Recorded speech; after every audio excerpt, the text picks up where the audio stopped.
Boa noite, queridos irmãos, sejam bem-vindos à Escola Bíblica Dominical da Primeira Igreja Presbiteriana de Niterói. Vocês devem estar estranhando a ausência do reverendo Sérgio aqui, ele está de férias, mas a nossa Escola Dominical vai prosseguir durante o mês de janeiro, com a ajuda de alguns seminaristas. Eu quero convidar o Maicon, o diácono Maicon, para que ocupe aqui o lugar do reverendo Sérgio.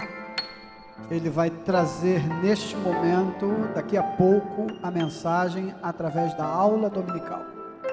Maicon é seminarista da igreja, também é seminarista o nosso irmão diácono Aristóteles, também é seminarista o nosso irmão Werson, também é seminarista os nossos irmãos João Pedro e também o candidato Wilkeson. Também chegou um presbítero para a nossa igreja, já foi recebido, presbítero Carlos, já participou conosco da ceia no culto da manhã, e ele assumiu como tesoureiro da igreja e também tem o dom de professor, de mestre, e ele também estará lecionando numa de nossas escolas dominicais. Então assim, os cultos vão seguir normalmente às 9 horas, a nossa escola dominical às 18 e nosso culto às quartas-feiras às 19 horas, e você é muito bem-vindo. Que você seja abençoado através desse ato devocional e que você seja abençoado através do louvor desta manhã, os louvores do ato devocional, e logo depois você seja abençoado através dessa aula. Nós escolhemos para o mês de janeiro a temática Encontros com Jesus. Que você tenha encontros maravilhosos com o Senhor Jesus, que você se reencontre com o Senhor Jesus, e que você ache na palavra de Jesus e nos seus encontros aqui explanados pelo professor, que você encontre alívio para a sua alma, que você encontre alimento, que você encontre direção. Que Deus abençoe as aulas que teremos a iniciar com o seminarista e diácono Maicon. Vamos cantar o hino de número 110 do nosso cenário para dar abertura a esta aula, A Vida com Jesus. Logo depois cantaremos o cântico ousado, Amor. Ambos falam de Jesus, ambos falam do amor de Deus.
Mostre tanto zelo, voltando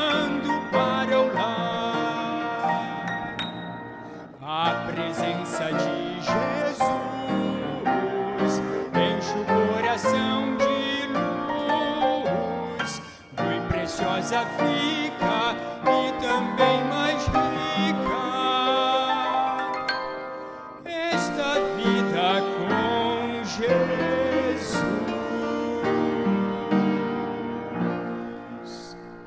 Amém. Vamos orar ao Senhor. Eu vou aproveitar a presença do diácono Solomon aqui na frente, para que ele nos conduza em oração, pedindo a direção de Deus mais uma vez para essa escola dominical e agradecendo pelos nossos aniversariantes. Cadê meu boletim? Acho que eu botei ali. Os nossos aniversariantes de hoje, eu esqueci no culto matutino, peço perdão aos aniversariantes.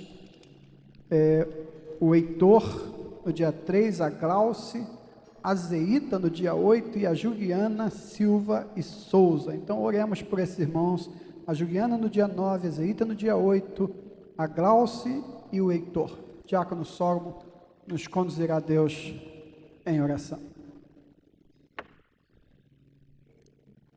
Oremos. Senhor Pai, obrigado dessa noite, obrigado pela Tua presença, obrigado por tudo que o Senhor tem feito por nós. Senhor, nesse momento, entregamos o pregador na Tua mão. Senhor, prepara ele para que tudo que ele vai falar não vai vir de ele, mas vem de Ti, Senhor. Senhor, também nós agradecemos para os aniversariantes dessa semana. Senhor, continuando abençoando eles, e nós agradecemos por mais um ano que o Senhor concedeu a eles.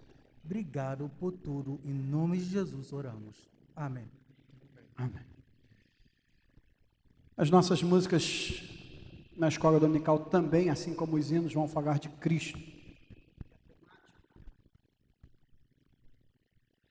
Porque a temática deste mês de janeiro vai falar sobre Cristo, os encontros com Cristo. Que você seja abençoado com esta música, que você seja abençoado com esta aula, que logo depois será conduzida pelo nosso irmão seminarista Maicon. Nós vamos só passar um álcool no microfone para devolver o microfone a ele.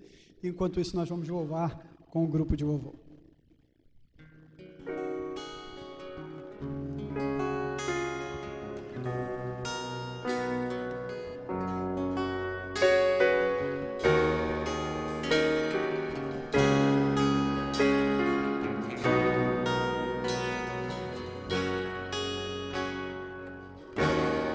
Antes de eu falar, tu cantavas sobre mim. Tu tens sido tão, tão bom para mim.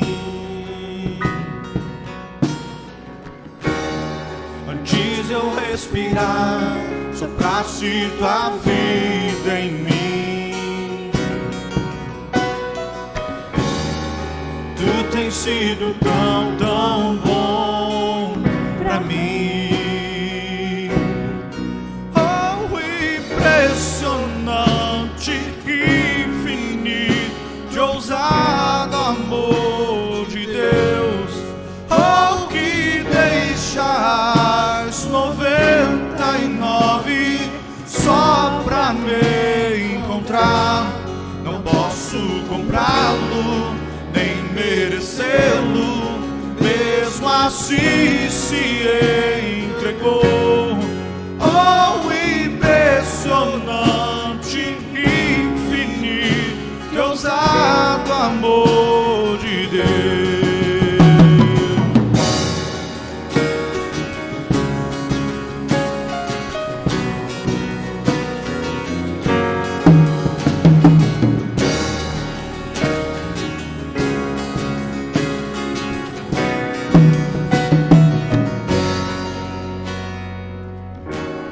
Inimigo eu fui, mas teu amor lutou por mim. Tu tens sido tão, tão bom pra mim. Não tinha valor, mas tudo pagou por mim. Tu tens sido tão, tão bom pra mim.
para as sombras, escala as montanhas pra me encontrar. Derruba as muralhas, destrói as mentiras pra me encontrar. Traz luz para as sombras, escala as montanhas pra me encontrar. Derruba as muralhas, destrói as mentiras pra me encontrar. Traz luz para as sombras, escala as montanhas pra me encontrar. Derruba as muralhas, destrói as mentiras pra me encontrar. Traz luz para as sombras, escala as montanhas pra me encontrar. Derruba as muralhas, destrói as mentiras pra me encontrar. Oh, impressionante, infinito, ousado amor de Deus. Oh, que deixas 99 só pra me encontrar. Não posso comprá-lo, nem merecê-lo, mesmo assim se entregou. Oh, impressionante, infinito e ousado amor de Deus.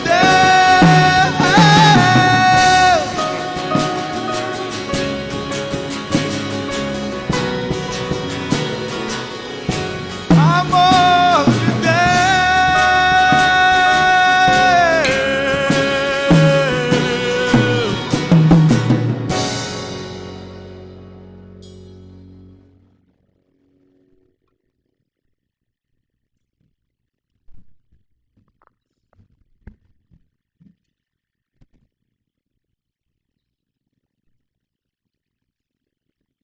Bom dia. Olá. Agora foi. Graças a Deus. Olá a todos. Vocês que nos ouvem aí no canal do YouTube, sejam bem-vindos, né? Já ouviram esses maravilhosos louvores que foram entoados, tanto pelo Fernandinho, né? A quem carinhosamente chamamos de Fernandinho, é o diácono Fernando, para a nossa equipe de louvor, liderada aí pelo Vinícius. Aí. Deus abençoe, Vinícius, você e sua família, a todos lá. Pois bem, irmãos, eu gostaria de convidar, o pastor Fernando já mencionou, estaremos falando sobre os encontros de Jesus, ou melhor, talvez, seriam os encontros com Jesus, onde pessoas se encontraram com Jesus e não foram mais as mesmas. E na primeira lição da revista, estaremos falando sobre Nicodemos.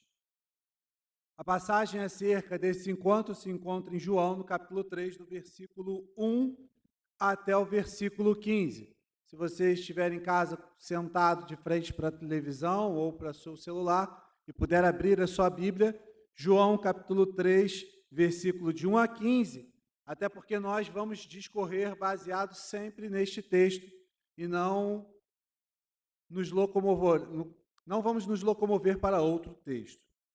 Diz assim a Escritura Sagrada: havia entre os fariseus um homem chamado Nicodemos, um dos principais dos judeus.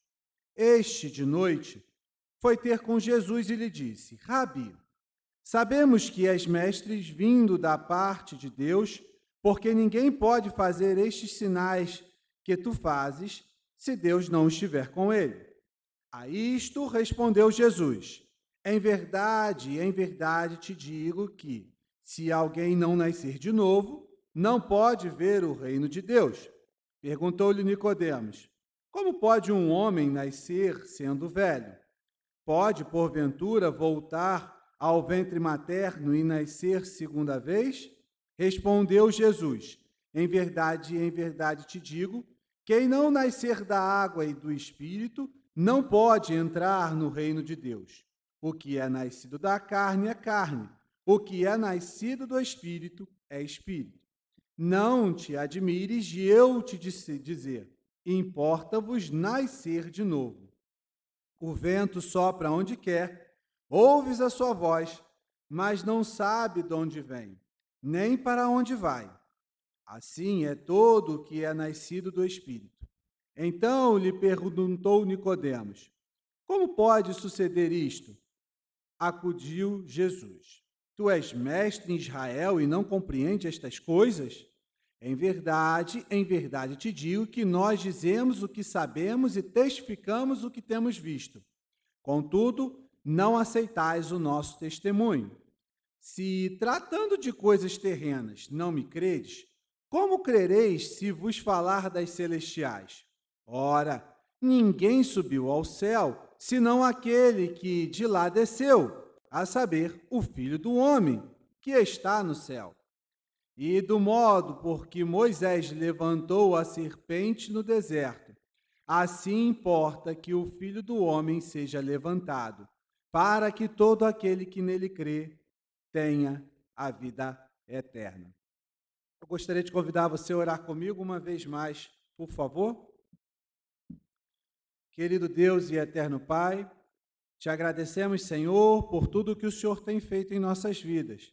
Te agradecemos por ter enviado o teu Filho, Jesus Cristo, para vir, morrer e ressuscitar por nós, miseráveis pecadores, Senhor. Obrigado, ó Deus, por tanto amor, por este ousado amor, Senhor, que rompeu, Senhor, todas as premissas, todas as ideias de amor que haviam até então na mente da humanidade. Obrigado, Senhor, por esta igreja. Obrigado, Senhor, pela equipe de som. Obrigado a Deus por esta oportunidade de estar lecionando a Tua palavra. Peço, ó Deus, que o Teu Espírito me inspire. Peço, ó Senhor, que o Teu Espírito toque naquele que está a ouvir, Senhor, esta lição, Senhor, a este ensinamento. Que venha, Senhor, servir de edificação para a vida espiritual daqueles que vierem ouvir este ensino. Seja conosco, dirige-nos e ensina-nos. Em nome de Jesus eu oro. Amém e amém. Pois bem, muitas pessoas, ao se voltarem para Cristo, e não só hoje, mas durante todo o transcorrer do cristianismo, têm diversos motivos, e muitas das vezes esses motivos não são os motivos que podemos dizer bíblicos. Muitas delas estão somente atrás de manifestações de poder, querendo ver algo miraculoso. Os próprios fariseus, de certa forma, para tentarem Jesus, certa feita fizeram isso, né? Mostra-nos um sinal para que creiamos que tu és o Cristo. Outros desejam cura. Muitos só se voltam para Jesus porque têm um cônjuge, um filho, ou alguém próximo que se encontra doente. E aí, neste momento de doença desta pessoa, ou talvez de si própria, se voltam para Deus buscando a cura do seu corpo físico. Outros buscam manifestações, a quais muitos declaram como espirituais, sejam elas tidas como profecias, sejam elas como manifestações de línguas estranhas, sejam elas de que tipo forem, talvez maravilhas, entre outras. E também existem aqueles que buscam a Cristo tão somente como um passaporte para a sua prosperidade financeira, achando que se tornar cristão é como ganhar na loteria, se assim pode ser dito, ou é como você acabar de receber, através de testamento, uma grande, vultosa quantia em dinheiro. Infelizmente, esses são os parâmetros dos quais muitos se voltam para Cristo. Muitos buscam o Evangelho, a palavra, a igreja, um pastor.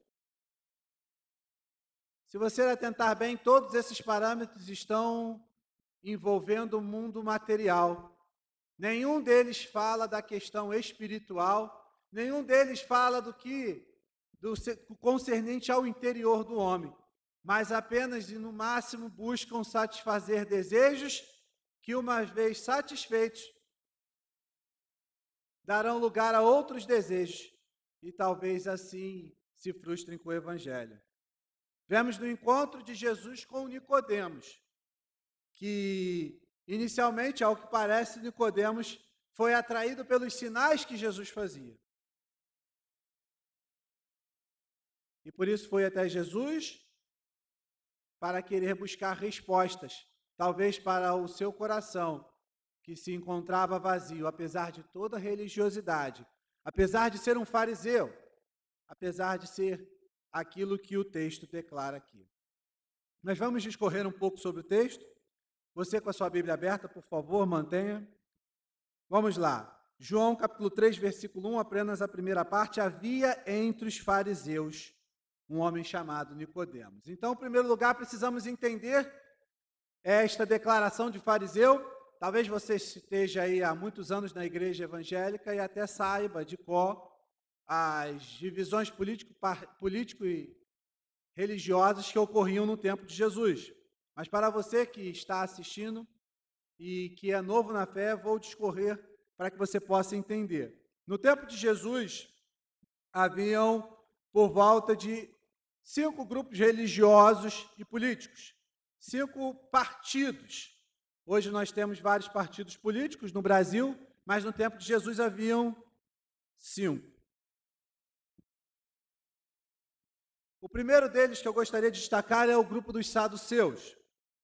Não temos uma previsão de quando esse grupo se formou, não sabemos ao certo quem foi o seu fundador, mas lendo um famoso livro chamado História dos Hebreus, escrito por Flávio Josefo, historiador judeu do século I, participante da revolta judaica, no livro 13º, capítulo 9, número 520, vamos observar que esse grupo já existia desde o século II a.C.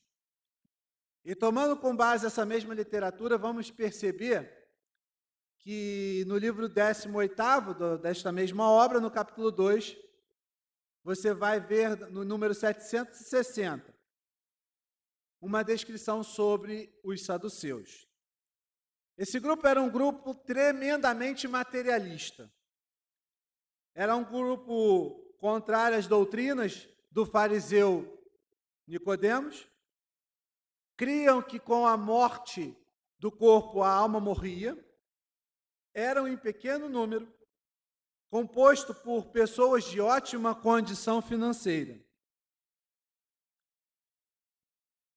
E nos tempos de Jesus, eram aqueles que formavam a alta casta sacerdotal. Então, os saduceus eram um grupo completamente voltado para as coisas do tempo presente.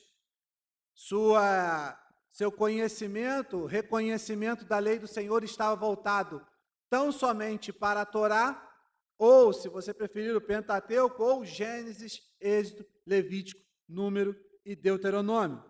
Eles somente acreditavam que tais livros, tais ensinos, eram realmente inspirados por Deus. Também no tempo de Jesus e também de Nicodemos, havia a presença dos essênios. Também não tem uma data específica, mas Flávio Josefo também, conforme as menções anteriores, fala que esse grupo já era muito destacado nos dias de Jesus. E tomando por base a mesma literatura, ele fala um pouco como é que eram esses essênios. Você não vai encontrar na Bíblia acerca dos essênios, você encontra acerca dos saduceus, lá em Atos dos Apóstolos, capítulo 23, versículo 8, um pouco da sua doutrina também, além dessa literatura que eu estou falando agora. Acerca dos essênios nada é informado, mas nós temos um pouco da sua informação através da literatura de Flávio Josefo, que diz que eles entregavam todas as coisas sem exceção à providência divina. Achavam que tudo devia ser de acordo com a providência divina. Tradicionalmente não moravam em cidades, mas moravam em cavernas. Criam na imortalidade da alma, achavam que deveriam fazer todo o possível para praticar a justiça. se contentavam em enviar suas ofertas ao templo, mas não ofereciam lá seus sacrifícios. Sua única ocupação era cultivar a terra. Possuíam todos os bens em comum. Era uma certa coletividade, onde todos distribuíam seus bens. Aliás, era comum até que esses essênios não casavam-se. Eles adotavam um voto de castidade entre si. Os herodianos são o próximo partido, e esse é muito breve, você vai observar ele. Flávio Josefo não fala nada sobre eles, mas você vai observar ele nas Escrituras Sagradas, em Marcos capítulo 3, versículo 6, e no capítulo 12, versículo 13 ao 14. Tratava-se de um partido que dava suporte político à dinastia de Herodes. Nas Escrituras, possuímos as menções dele. Justamente tanto Herodes o Grande, mencionados nos dias do nascimento de Jesus, quanto Herodes o Tetrarca, aquele que era responsável pela província da Galileia, eles recebiam suporte inteiramente deste partido político. Dando prosseguimento, nós seguimos para os zelotes. Aliás, é de se destacar que um dos discípulos de Jesus, Simão o Zelote, tinha origem nesse partido.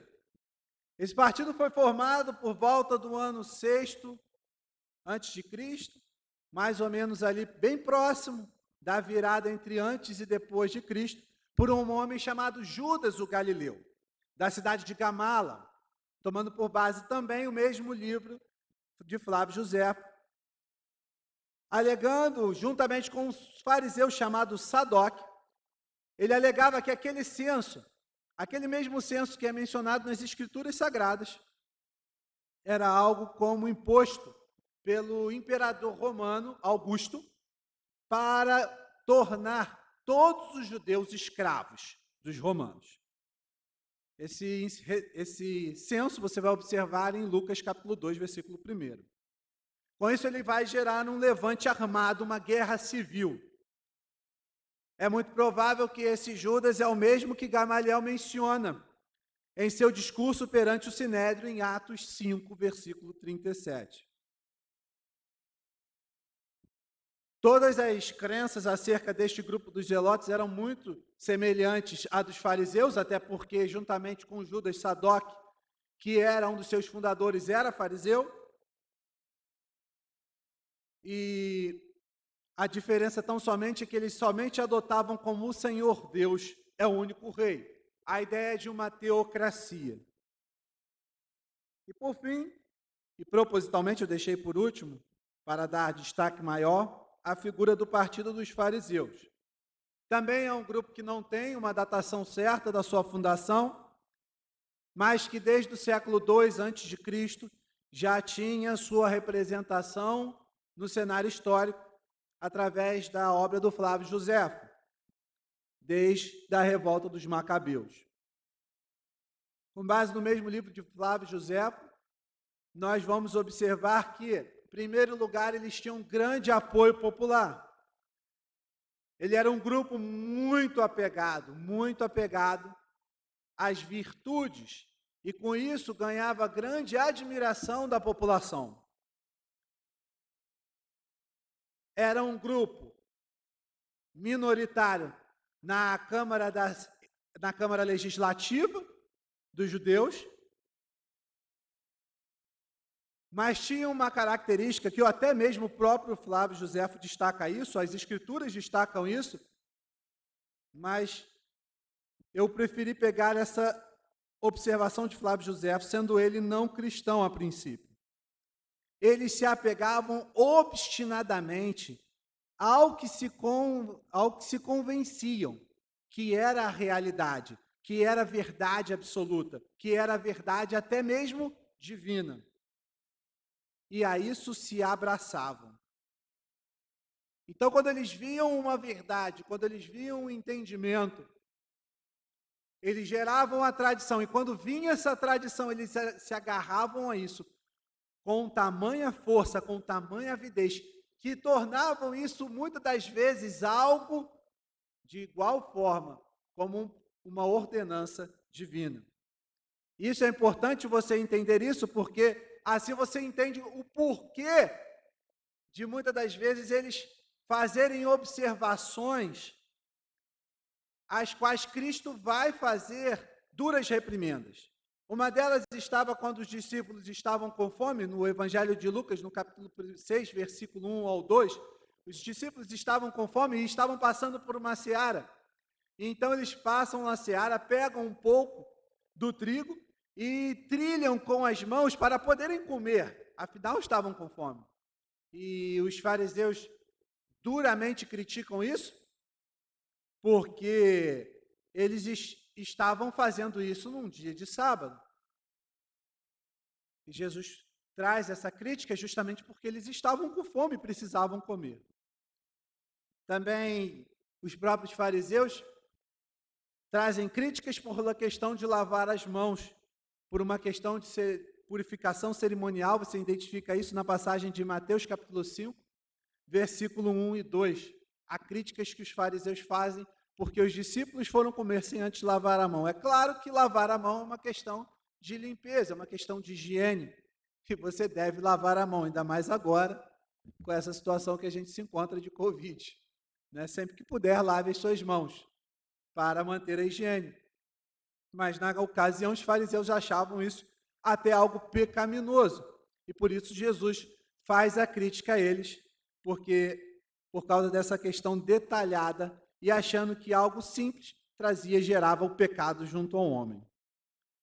Os fariseus também criam na imortalidade da alma e que tais seriam julgadas em outro mundo e recompensadas ou castigadas segundo foram neste mundo, sendo umas retidas eternamente, ou seja, aquela alma que neste mundo não andava em justiça e retidão, ao adentrar no outro mundo, ela seria castigada. E o castigo seria qual? Seria a retenção, o aprisionamento eterno desta pessoa no outro mundo. Agora, as pessoas que viviam de forma correta, justa, de acordo com a lei, estas pessoas retornavam para este mundo que vivemos novamente. Um certo misto de reencarnação. Então, agora você entende quem era a pessoa de Nicodemos. Nicodemos era um fariseu que acreditava nessas coisas. Ele acreditava no julgamento com base em todas as obras que se fazia nesta vida. Acreditava que as tradições, muitas das vezes, tinham igual peso ou igual importância que um ensinamento bíblico e tinham grande influência popular. Dando sequência, em João capítulo 3, versículo 1, vai dizer que um homem chamado Nicodemos, um dos principais dos sacerdotes, dos judeus, desculpa. Então aqui você vê que ele não era tão somente um fariseu, alguém que tinha já uma questão política partidária, alguém que já tinha uma certa influência popular, mas ele também era um dos principais dos judeus. Isso nos mostra, juntamente com a passagem de João, capítulo 7, versículo 50, que muito provavelmente ele fazia parte do Sinédrio.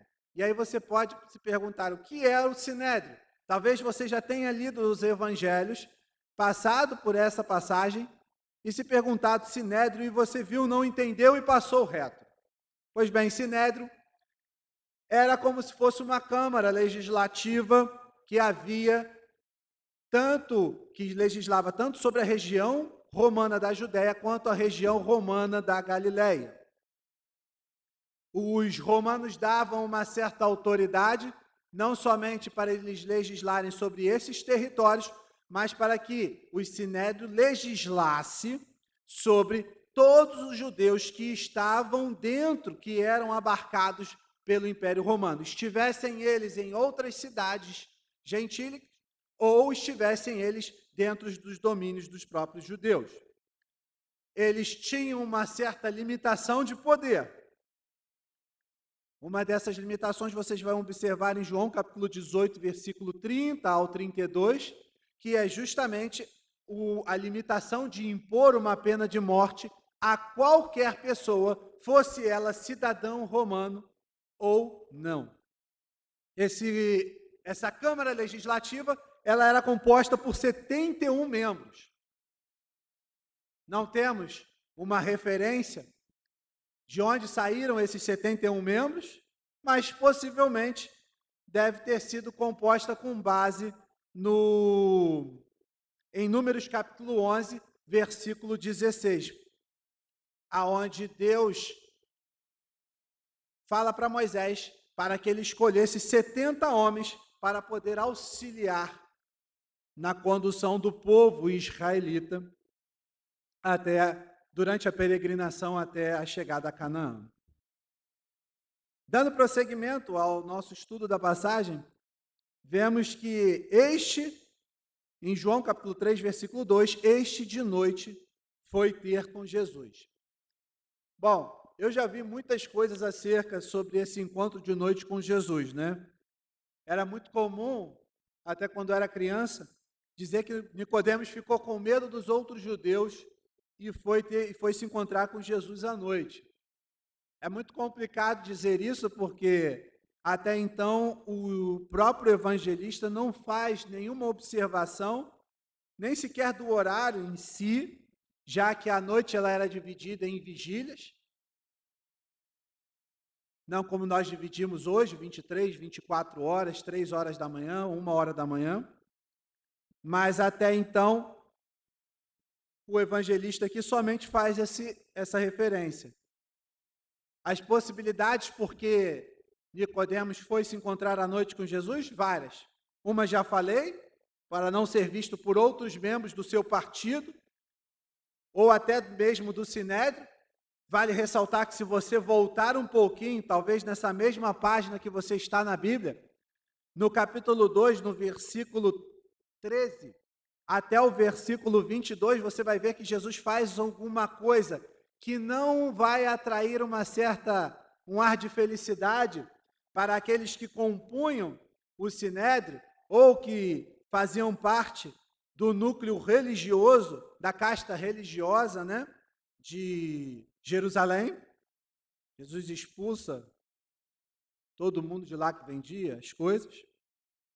Então, já com certeza, pode-se dizer que Jesus já estava sendo uma persona não grata. Pode ser também que Jesus, ele precisava estar a sós com Jesus e a noite era o melhor momento. Vale lembrar que não tinha energia elétrica na época, só a questão das lamparinas, e você precisava comprar óleo para ter lamparina, o que não era tão barato. O fato de ser um homem ocupado e assim somente ter disponibilidade à noite, existe essa possibilidade? Sim, existe. Como existe até uma questão metafórica, na qual ilustra a situação de escuridão escuridão de entendimento na qual o próprio Nicodemos se encontrava, buscando a luz em Cristo Jesus. Seja qual for o motivo seja qual for a razão de ter ido à noite, mesmo que ele estivesse com medo, é importante ressaltar que ele foi até Jesus. Ele não ficou no canto dele, esperando que Jesus fosse até ele. Ele foi até Jesus, porque precisava da luz, precisava do entendimento, precisava de uma orientação. A verdade é que Nicodemos, a despeito de toda a sua orientação teológica, utilizou-se da sua capacidade, uma capacidade que Deus concedeu a nós, seres humanos, que é a razão, e percebeu que os sinais que Jesus fazia não poderiam ter sido vindos dele mesmo. Não poderiam ter sido originados até mesmo no próprio Beelzebu, como mais tarde alguns fariseus ou saduceus, alguns dos principais vão dizer.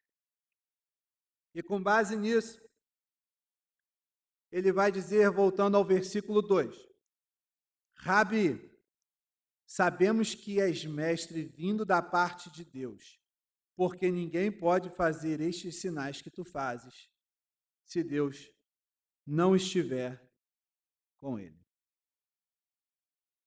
Que sinais são esses? Bom, se você voltar aí, muito provavelmente, né, esses sinais estão descritos no capítulo 2, no versículo 23, que estando ele em Jerusalém durante a festa da Páscoa, muitos, vendo os sinais que ele fazia, creram em seu nome. Muito provavelmente são esses sinais. Vale lembrar que, em original, a Bíblia não tinha essa divisão de capítulos, versículos, eram só, muitas das vezes, nem parágrafos existiam, eram os textos condensados, todos juntos, seguindo uma sequência de entendimento e compreensão. Então, Nicodemos faz essa observação dizendo que esses sinais que Jesus fazia são evidências de que Deus era com ele.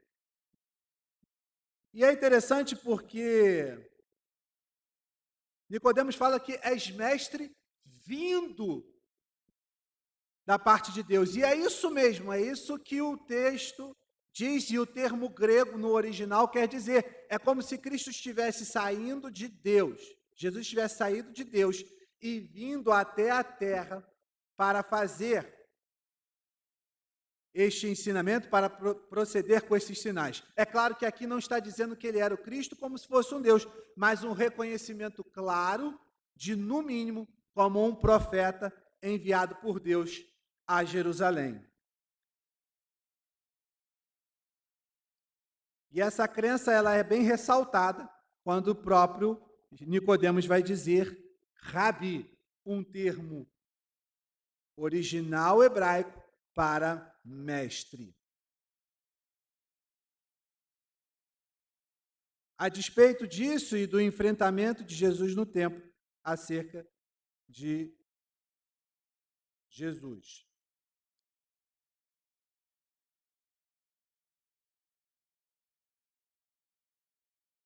Eu gostaria de ressaltar mais um texto aqui, para que você possa meditar, né?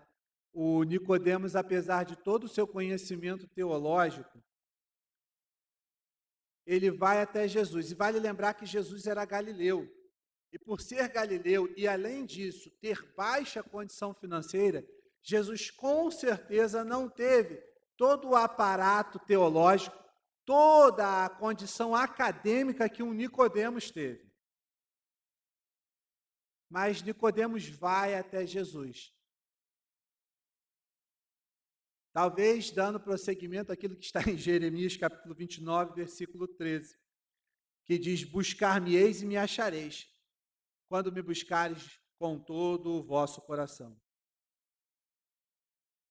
Veja a posição de Nicodemos. Ele, sendo mestre, prefere chamar o outro, aquele que estava lá, que fez sinais, que expulsou os que vendiam no templo. Ele prefere chamá-lo de mestre e reconhecer a sua sabedoria, o seu conhecimento e a origem de seu ensinamento. Dando prosseguimento, observamos que Nicodemos é o mestre de Israel. No versículo 10, aí eu vou dar uma antecipada, uma acelerada, desculpa. Vou para o versículo 10, porque vai dizer que Nicodemos é mestre de Israel, porque Jesus faz essa pergunta. Quando Nicodemos não entende muito bem, ele faz, tu és mestre de Israel e não compreende estas coisas. Nicodemos não era qualquer um.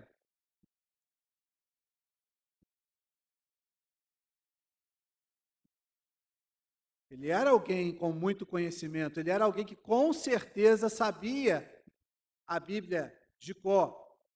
Até porque naqueles tempos o papiro não era uma coisa muito barata, então para você fazer uma reprodução de um texto não era algo fácil, não era como você tem hoje aqui a Bíblia, você vai em uma loja, você compra uma Bíblia por um preço muito fácil, muito acessível. Naquela época ter papel era coisa da classe média alta para cima.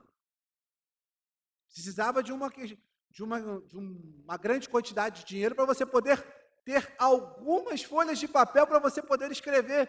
Então, todo o processo de conhecimento, tradição, Todo o processo, toda a questão de ensinamento, toda a parte acadêmica, ela era passada verbalmente, oralmente, na qual era falado repetidamente, até que a criança, o estudante, inculcasse aquilo na cabeça e pudesse recitar aquilo de forma sem necessitar de algo escrito.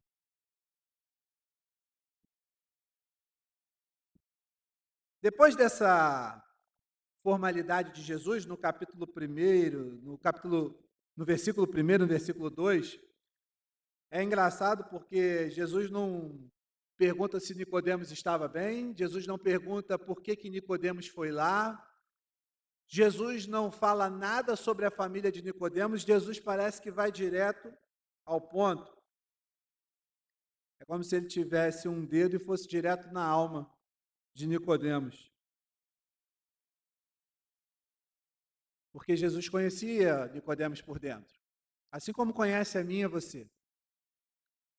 Aliás, no próprio, voltando, um pouquinho do capítulo 3, no capítulo 2, versículo 25, está escrito que Jesus conhece todo mundo. Jesus conhecia todos, não precisava que ninguém falasse de alguém para Jesus. Jesus já conhecia todos no seu interior. E assim também Nicodemos, assim também a mim e a você.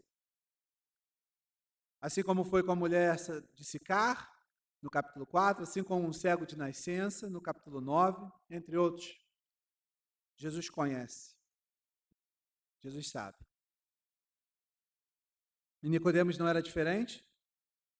Jesus sabia de suas perguntas, dúvidas, medos, anseios e inquietações, revoltas. Jesus sabia de tudo. E aí, provavelmente, por causa disso, Jesus já vai direto ao ponto. Em verdade vos digo, que se você não nascer de novo, não pode ver o reino de Deus. Isso vai de encontro com algo muito importante, porque todo judeu ansiava ver o reino de Deus. Todo judeu tinha um ardente desejo em vivenciar. Aliás, a expectativa em tempos romanos era que o Messias viesse, não como o Messias como veio Jesus, mas como se viesse montado em um cavalo, com uma grande espada, com todo o poder, e com uma espadada aniquilasse todo o Império Romano e trouxesse liberdade à região da Judéia e à região da Galiléia. Era um desejo tremendo o reino de Deus para eles. Só que ver o reino de Deus tem sentido em testemunhar e participar do estabelecimento definitivo do governo universal de Deus. Mas também tem outro sentido. Tem o sentido de ter Deus, reconhecer Deus, a realeza de Deus na soberania aonde Ele está. E aí fica uma pergunta, apesar de ser uma aula. O reino de Deus está em sua vida? A realeza de Cristo é reconhecida dentro do seu ser? Como está essa questão na sua vida?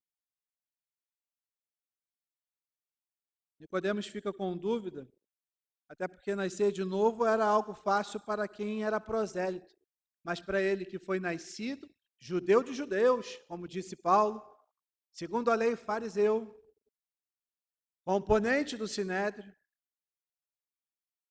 respeitado pela sociedade e por todos à sua volta, como alguém sábio, culto, correto e de grandes virtudes.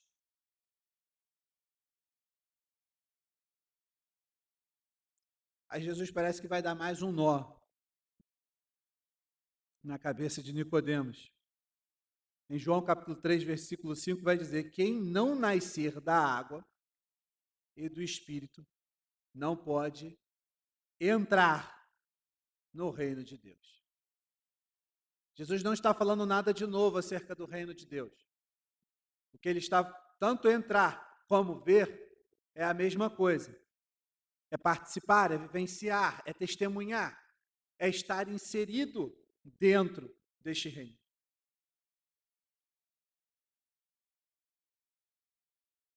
Então, Jesus já começa a quebrar uma coisa que já estava dentro de Nicodemos, que foi incutida dentro de Nicodemos, que era justamente fazer todo o bem nesta vida, para que quando entrasse na outra vida, ele poder ser habilitado a poder retornar a esta vida.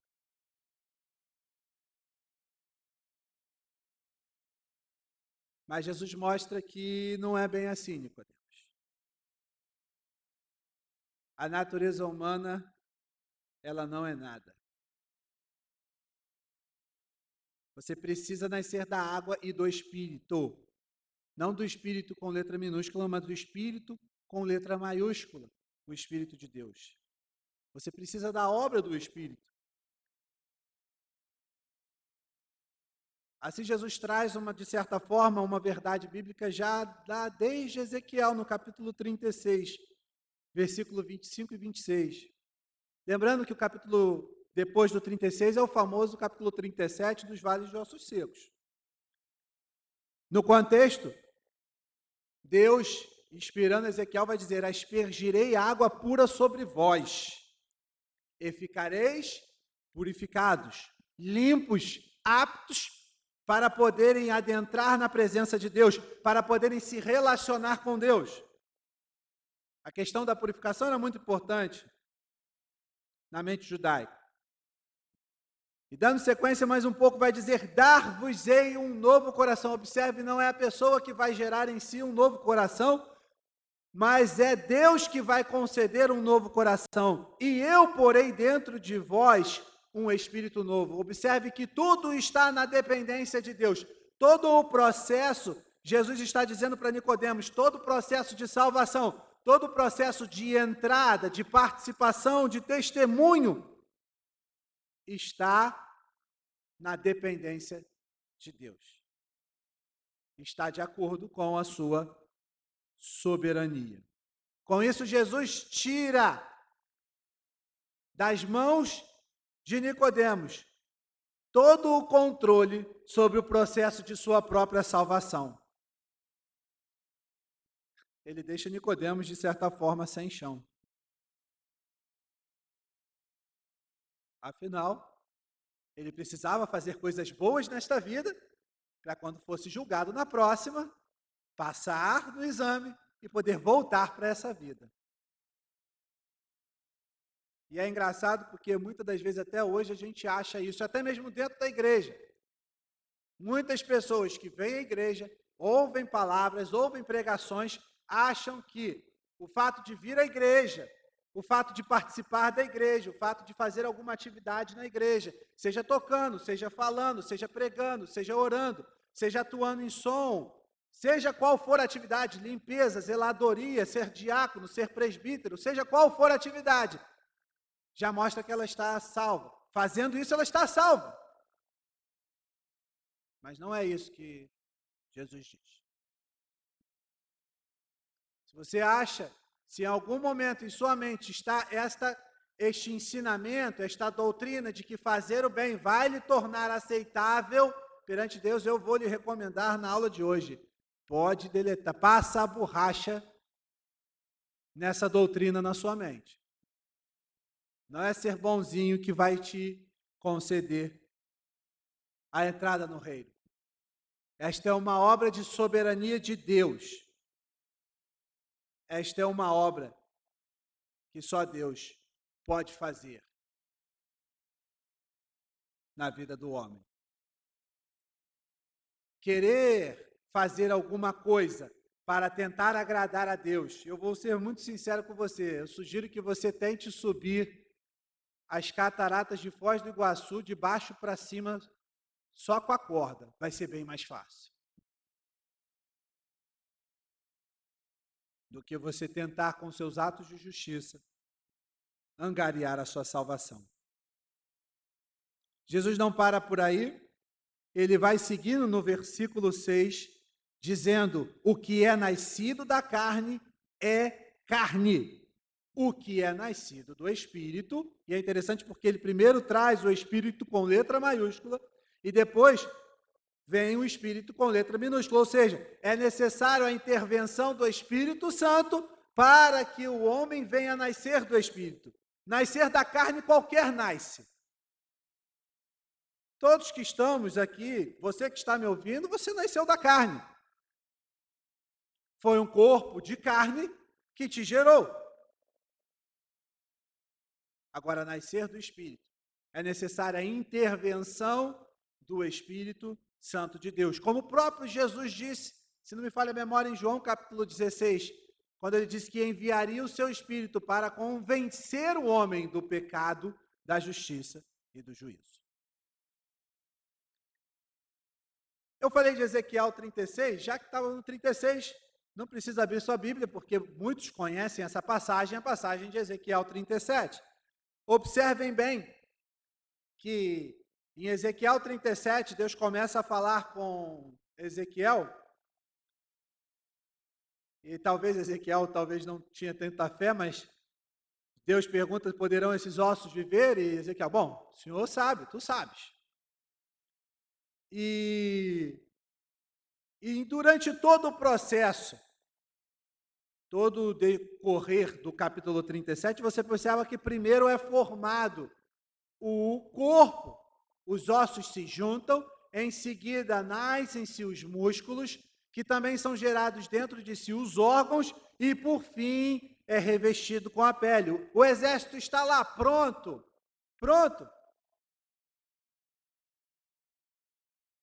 Mas ainda faltava uma coisa. Necessitava a vida.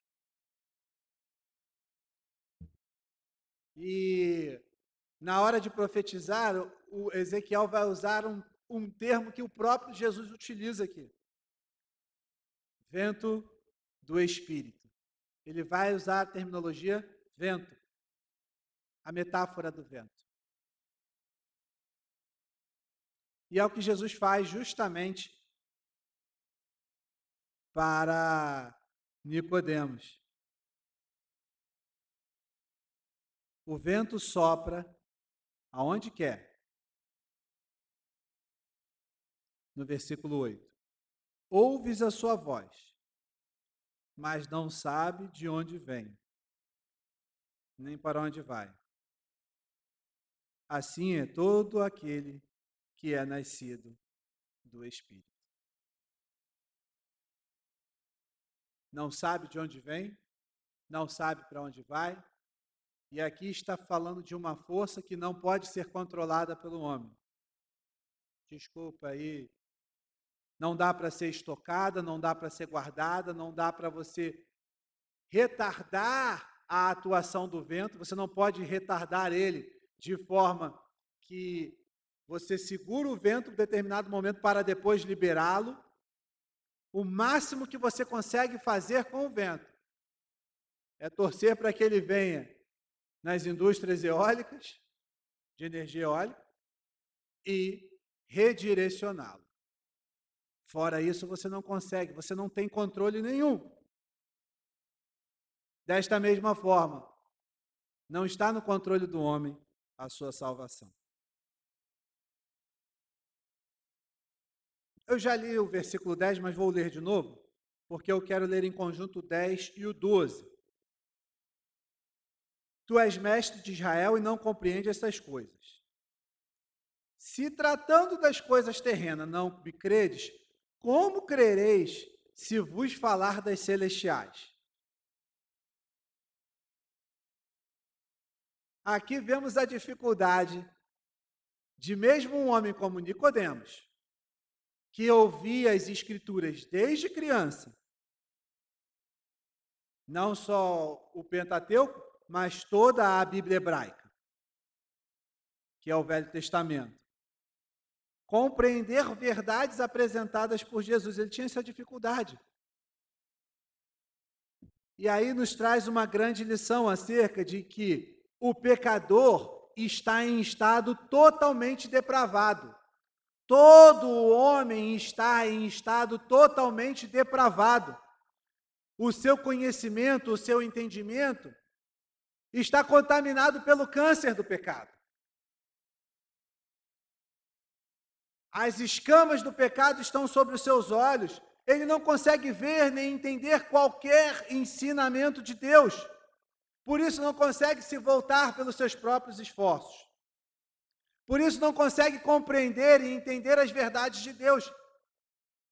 Aqui Jesus mostra claramente que, como Nicodemos não entendeu, nós também não conseguimos entender pelos nossos próprios meios as coisas de Deus. Precisamos da intervenção do Espírito Santo de Deus sobre as nossas vidas para que possamos entender. E aí eu trago uma recomendação para você, meu irmão, minha irmã, que às vezes tem uma certa recusa em ler a Bíblia com mais assiduidade, porque às vezes você diz que lê e não entende. O verdadeiro entendimento para você virá justamente à medida que você se aproximar de Deus e que trazendo ciência de Deus, desejando Deus, o Espírito vem até você e lhe ensine a sua palavra. Porque é Deus que ensina, é Deus que traz o genuíno ensino e a edificação espiritual para a pessoa. E isso mostra até mesmo no caminho da salvação também. O homem não vai conseguir por si só, o homem é completamente, totalmente depravado. As suas escolhas estão deturpadas por causa do pecado. Ele precisa da atuação de Deus para se voltar para Deus, até mesmo para reconhecer o sacrifício de Jesus. No versículo 14,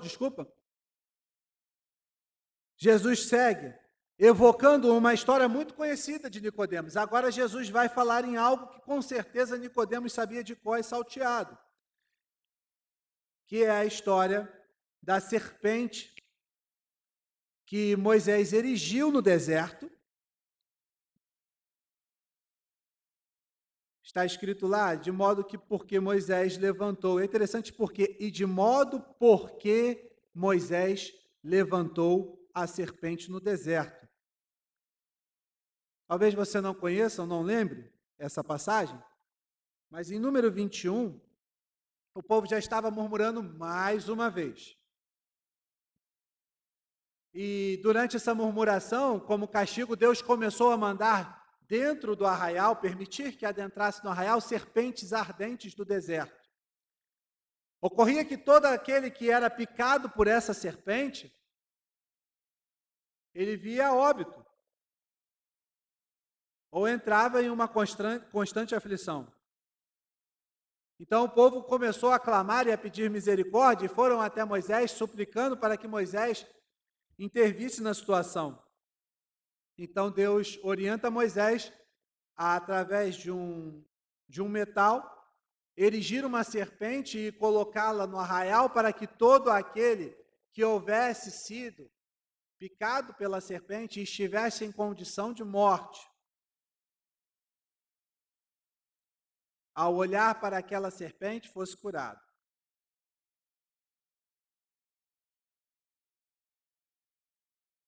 Só para destacar, não que a serpente tivesse algum poder, ou a figura que Moisés desenhou, ela fosse uma figura emblemática e gerasse alguma coisa dentro da pessoa.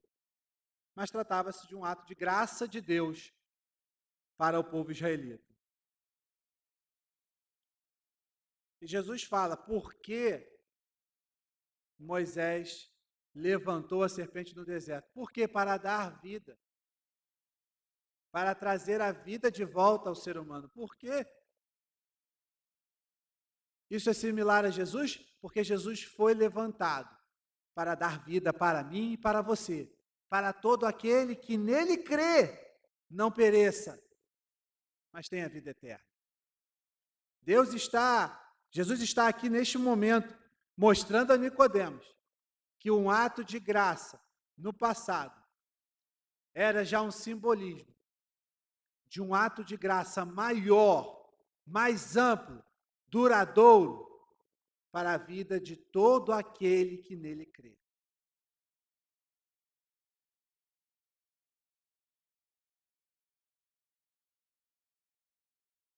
mais uma vez mostrando que este ato não dependia de você ou de mim, mas esse ato como um todo depende dele mesmo, da sua vontade soberana, do seu desejo. Eu sei que não está na leitura, mas eu gostaria de recomendar a você que lesse depois o capítulo 3, versículo 16. É uma passagem que eu acho que sempre lê-la todo dia não vai fazer mal a ninguém. Quando eu era criança, diziam que era o texto áureo da Bíblia. Se pudesse resumir a Bíblia em um versículo, é esse versículo, que Deus amou o mundo de tal maneira, que deu o seu Filho unigênito, para que todo aquele que nele crê, todo aquele que esteja num buraco, todo aquele que esteja em completa situação de pecado, alcançado pelo Espírito Santo através da sua palavra, tenha vida eterna. Gostaria de prosseguir agora para uma certa conclusão só da parte do estudo, acerca da vida de Nicodemos. Não dá para precisar se realmente Nicodemos tenha se convertido, mas vemos que o autor do Evangelho de João destaca que o mesmo se apresentou em defesa de Cristo, na passagem de João, capítulo 7, versículos 50 ao 51. E também gastou grande soma de dinheiro com incensos para o sepultamento de Jesus. Isso você vai observar em João, capítulo 19, versículo 38 ao 39. E isso ele não fez sozinho, mas fez em conjunto com um discípulo oculto de Jesus, chamado José de Arimateia. É possível que ele tenha se convertido? Sim, porque em Atos capítulo 15, versículo 5, vamos observar que no concílio apostólico haviam aqueles que tinham suas origens na seita dos fariseus. Já indo para a reta final, eu gostaria de trazer uma aplicabilidade de todo o ensino que falamos aqui nesta lição. Em primeiro lugar, não podemos apenas nos acomodar em conhecer a palavra de Deus, porque Nicodemos conhecia a palavra de Deus, mas devemos seguir e em prosseguir em conhecer o nosso Senhor, buscando continuamente um maior estreitamento no relacionamento com Ele, através da oração, do jejum e da própria palavra. Uma coisa é você conhecer a palavra de Deus, outra coisa é você conhecer o Deus da palavra. Uma coisa é você conhecer a carta que alguém escreveu para você, outra coisa é você conhecer profundamente os gostos, desejos, vontades, preferências desta pessoa que escreveu a carta para você. Eu quero incentivar a você a buscar uma comunhão mais íntima com Deus, para que através do seu Espírito Ele venha santificá-lo através da sua palavra. Em segundo lugar, a obra de salvação de Deus em nada necessita da atuação humana, sendo o homem um ser em estado de depravação total, encontra-se decaído na completa dependência da graça de Deus. Assim sendo, precisa de Deus para compreender os desígnios e as verdades divinas. Não adianta. Você precisa de Deus. Seja você esteja no cárcere, seja você esteja vivendo uma vida dissoluta, seja você esteja vindo continuamente aos cultos na igreja, você precisa de Deus. Terceiro lugar, a obra de Deus é um ato de soberania e graça deste para com os homens. Provavelmente não é à toa que é a sua obra de salvação é mais descortinada justamente no livro, cujo nome do autor significa Deus é dadivoso, Deus é gracioso ou Deus é misericordioso. E em quarto lugar, o homem precisa ter a consciência de que ele é um miserável pecador, carente da mão de Deus. E eu encerro esta aula deixando uma citação do livro A Vida de David Brainerd, por Jonathan Edwards. Gostaria de ler para vocês, e ao ler eu gostaria de pedir que você também meditasse nisso. 9 de janeiro de 1746. Mais tarde, tal pessoa relatou-me como estivera tratando a sua alma. Ela passara a ver e sentir com clareza que seria justo se Deus a enviasse para a miséria eterna, que sempre haveria de falhar enquanto contasse somente com as suas próprias forças.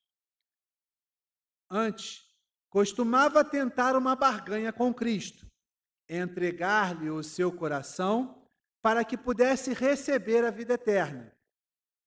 Mas após algum tempo, viu quão admiravelmente satisfatório é o caminho da salvação através de Cristo, parecendo-lhe algo indizivelmente desejável o ser salvo, exclusivamente pela graça de Deus em Cristo Jesus.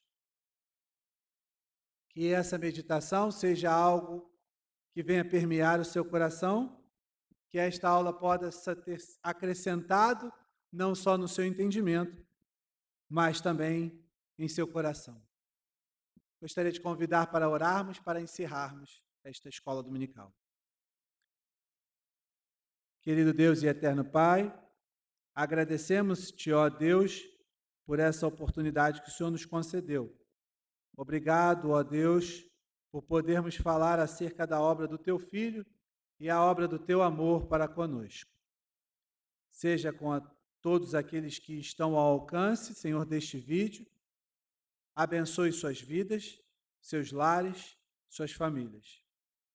Senhor, seja conosco, dá-nos uma semana de bênçãos e de paz. Abençoa este país chamado Brasil. Abençoa este ano de 2021. Senhor, que vidas se voltem a Ti e que o Teu nome seja aclamado, glorificado, exaltado nesta nação chamada Brasil. Nós oramos em nome do Teu Filho amado, Jesus Cristo. Amém e amém. Obrigado a todos, que Deus abençoe a todos, em nome de Jesus.